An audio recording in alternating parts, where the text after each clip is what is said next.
1960, Dr. Martin Luther King Jr. famously said that the most segregated hour in America is 11 a.m. on Sunday morning. Now, he said that in 1960, and he was talking primarily about race, but it's the same thing is true today. Most of our churches are segregated, not just in race, but in everything, in class, in lifestyle, in background, in every single way.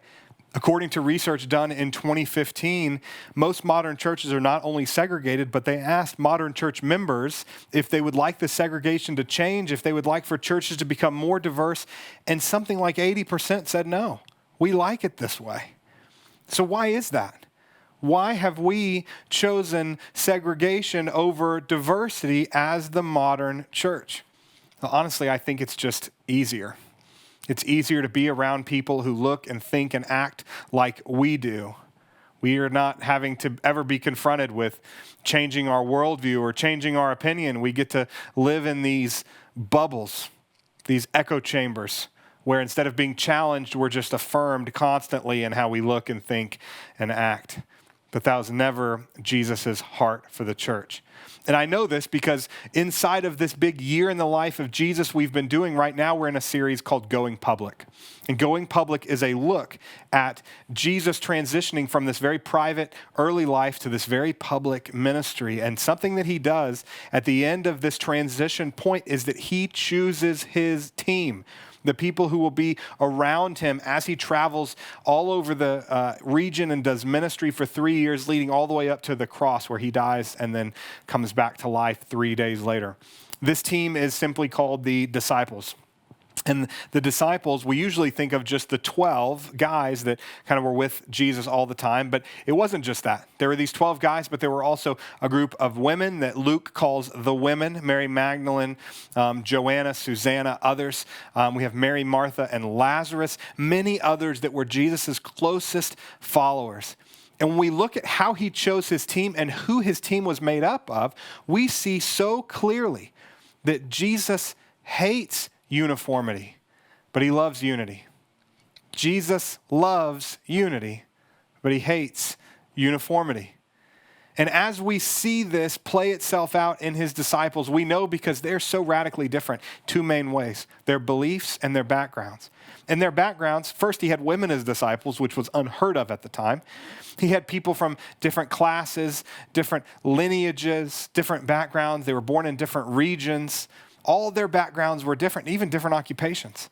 And then in their belief systems were also radically different. This is most easily seen when we compare Matthew and Joanna to Jude, Judas, and Simon. You see, Matthew and Joanna were Roman sympathizers. Matthew was a tax collector. He worked for the Roman government. Joanna's husband ran Herod's household. Herod, who was the ruler over the entire region at the time, she ran his household the whole time. So those two were so closely aligned, cozied up with the ruling elite. But then you have Jude, Judas, and Simon, who were Jewish nationalists. They believed that the nation of Israel had to take back their independence any way that they could. In fact, Simon belonged to a radical nationalist group called the Zealots, who used to carry knives in their robes. And anytime they caught a Roman or a Roman nationalist by themselves in an alley, they would actually come up and try to kill them with their knives. This is incredible. Jesus brings this group together, radically diverse group together. So how does he do that? Well, he asks them to do one major important thing. He asked them to reorder their loyalty.